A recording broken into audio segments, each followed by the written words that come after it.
Maxine's Baby, the Tyler Perry story. This is reviews and news. All right, as you can see, I have 35 minutes left, so I'm not completely done, but I'm moving my way through it.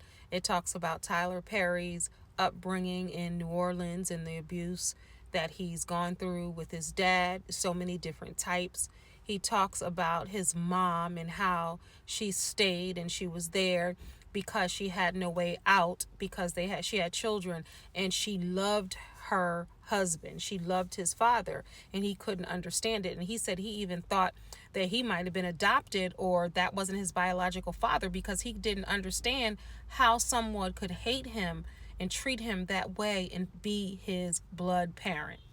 He also talks about when he started doing his plays. As some of us know, we were there when Tyler Perry's plays cost $20 to go to. And his first one, he did all of this preparation and still nobody came. It was a handful of people there. And he talks about living in his car, and when he kept going, he was going to give up, he kept going, and then more and more people came, and then more and more people came, and then more heard. And he also talks about in the industry, nobody knew who he was, any white executives, when he was trying to get his movie made, Diary of a Mad Black Woman, and how the white networks were like, who is he? And then they were like, who is this guy? He's selling out these places. Black audiences love him. He's going to #1. And then they started paying attention. Then when he wanted to do his television show, they were like, nope, pretty much we're going to own it. Like everything with Tyler Perry. And he's like, no, I'm going to own it. And he spoke up saying, I'm going to own.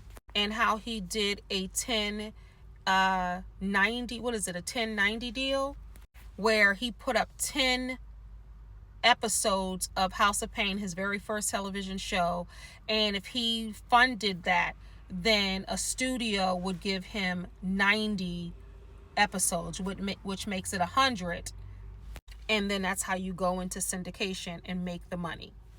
But how he always had to show and prove. He always had to show that he was worthy, and a lot of white executives didn't know, but they were like, he has something, because the black audience is coming out every single time. He also talks about the backlash that he's had with a lot of black people saying it's coonery and buffoonery in all of his work, and why are you dressing up like a woman, and Medea. So they talk about the backlash there, and he talks about his studio, and of course the groundbreaking he did with his studio, and how he wants to pay things with cash, and he never wants to not own, and he doesn't own, which is unheard of. And even back to that 1090 deal, he was the first person that made that, because usually when you do TV, they want to own it, and then you own a percentage. Tyler was like, So just it's very inspiring and encouraging, especially for entrepreneurs out there, or people who have a dream and they don't, and folks are telling them no, and they don't have a way to do it, and talking about doing it on your own. But it's really, really good. Like I said, I have some more to go, but it's really good. So if you were thinking about watching it, definitely watch it, if nothing else but to be inspired, right? They haven't even gotten into the philanthropy and all of that or anything else that he's doing. They talked about how he was watching Oprah, and he spoke about this before, and she encouraged him by journaling his feelings and emotions, and it ended up being, his first play, I Know I've Been Changed. And how he told his cousins were on. It was down in New Orleans. They had his first cousins. They had his aunts in there, family friends, childhood friends, and how that turned into his first play. That's the one where nobody came to. And then he continued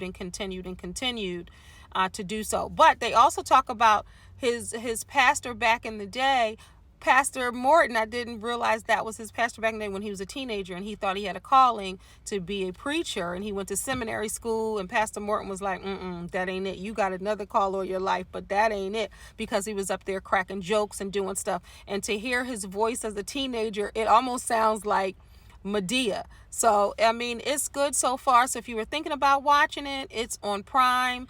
It is #2 in the U.S. now, and it's on Prime. And if you have Prime, it's totally free. So let me know what you think of Maxine's Baby, the Tyler Perry story. And he loved his mom so very much. And it's just, wow. Of course, he named it Maxine's Baby. So check it out. Let me know what you think. This is Kendall Anise for Reviews and News.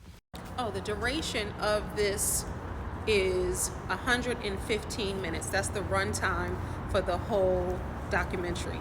Let me know what you think.